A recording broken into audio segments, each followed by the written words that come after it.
ನಾಳೆ ಎಲ್ಲ ಜಿಲ್ಲಾ ಕೇಂದ್ರಗಳಲ್ಲೂ ಕೂಡ ಕಾಂಗ್ರೆಸ್ ಪಕ್ಷದ ಕಾರ್ಯಕರ್ತರು ಮುಖಂಡರುಗಳು ರಾಷ್ಟ್ರಪತಿಗಳಿಗೆ ಅವರು ರೆಪ್ರೆಸೆಂಟೇಷನ್ ಕಳಿಸ್ಕೊಡ್ತಾ ಇದ್ದಾರೆ.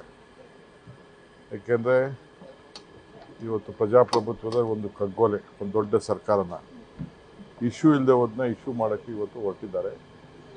ಅದಕ್ಕೆ ನಾವೆಲ್ಲ ನಮ್ಮ ಮುಖಂಡರುಗಳಿಗೆಲ್ಲ ನಾವು ಕೊಟ್ಟಿದ್ದೀವಿ. ಎಲ್ಲ ಜಿಲ್ಲಾ ಕೇಂದ್ರಗಳಲ್ಲೂ ಕೂಡ ಅವರು ಪ್ರತಿಭಟನೆಯನ್ನು ಮಾಡಬೇಕು, ಶಾಂತಿಯುತವಾಗಿ ಮಾಡಬೇಕು. ಕೆಲವು ಕಿಡಿಗೇಡಿಗಳು ಕೆಲವರು ಬಂದು ಮಿಕ್ಸ್ ಮಾಡಿಕೊಂಡು ಕರ್ಗಿಲ್ ಹೊಡೆಯೋದು, ಲಾಂಡ್ ಆರ್ಡರ್ ಪ್ರಾಬ್ಲಮ್ ಕ್ರಿಯೇಟ್ ಮಾಡೋದು ಅವೆಲ್ಲ ಮಾಡ್ತಾರೆ. ಅದಕ್ಕೆಲ್ಲ ಭಾಳ ಎಚ್ಚರಿಕೆಯಿಂದ ಇರಬೇಕು ಅಂತ ಹೇಳಿದ್ದೀವಿ.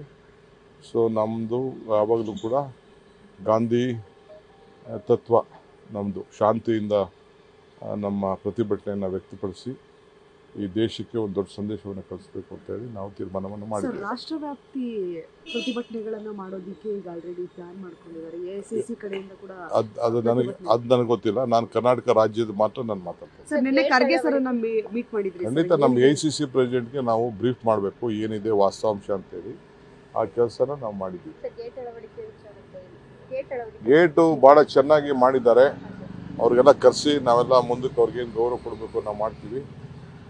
ಐ ಥಿಂಕ್ BJP ಅವ್ರಿಗೆ ಉತ್ತರ, ದಳದವರು BJP ಅವರು ಏನೇನು ಕಾಮೆಂಟ್ ಮಾಡ್ತಾ ಇದ್ದಾರಲ್ಲ ಅದಕ್ಕೆ ಉತ್ತರ, ಟೀಕೆಗಳು ಸಾಯ್ತದೆ, ಕೆಲಸಗಳು ಉಳಿತದೆ.